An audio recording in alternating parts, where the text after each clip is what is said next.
The Royal School of Mines has also just elected its executive for next year, and we now have Chris Sleap, the new president, talking to Mark Foley. With me is Chris Sleap, the new president of the Royal School of Mines. Chris, I heard you had a pretty spectacular handover ceremony. Well, we tried the old president, and that meant he has to suffer some sort of punishment for doing wrongs. He didn't wear his git pants at the end of last term, you see, so he had to drink a bottle of sherry, and then you go on to the ordinary handover where we took over control, and then we are challenged to a race across the Serpentine, which is disgusting. But apart from that, it all went well. And what exactly happened on the Serpentine? Oh, you just swim around in duck shit, really. That's about it. I see. You don't actually get in a boat or anything? No, you just swim. You just swim from one side to the other and back again. Was it cold? Yeah, it's reasonably cold, yeah. Who are actually the other members of the executive? The on-sec is Bernie Pryor, and the vice president is a bloke called Trevor Fletcher. All from different departments. Bernie Pryor's from metallurgy and Trevor Fletcher's from geology, mining geology.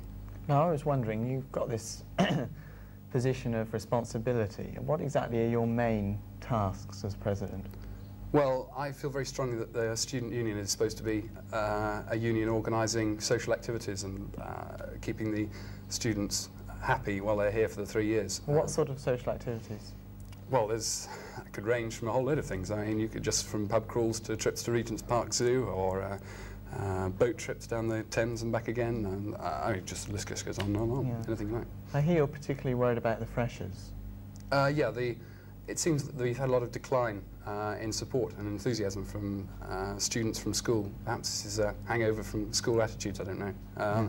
But I think it's important that the freshers should be shown that the student union needs a lot of enthusiasm put into it, and therefore it can act in the way it's supposed to. So what sort of plans have you got for the freshers next year?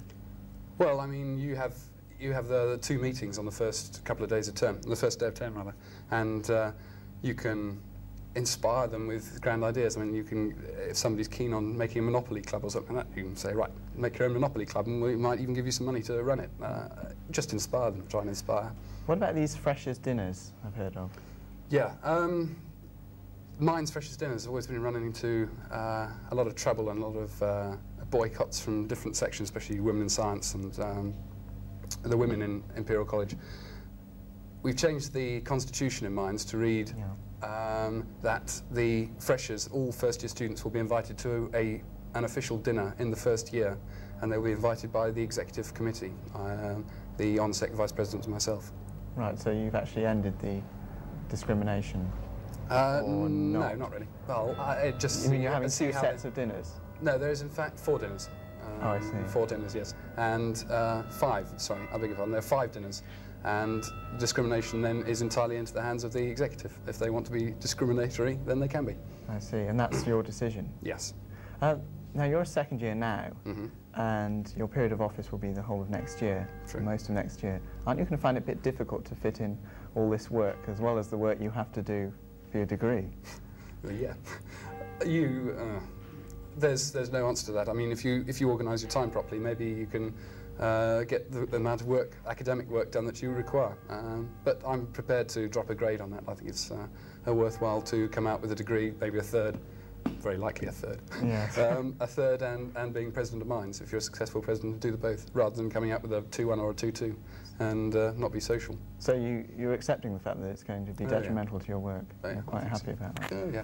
Well, what are you actually getting out of being president, apart from the joy of, helping students? That looks good on my job application forms. Yeah. Anything else? I'm a born organiser. Don't you get something, some financial remuneration? No financial remuneration. That's a good word. I get 2 free terms in Hall, and I've applied to go into Linstead. I don't know whether that's going to be realised, but I get 2 free terms in Hall, so I use that for my expense account as well. Okay, well, thanks very much, Chris. I wish you all success in your next year. Thank you very much.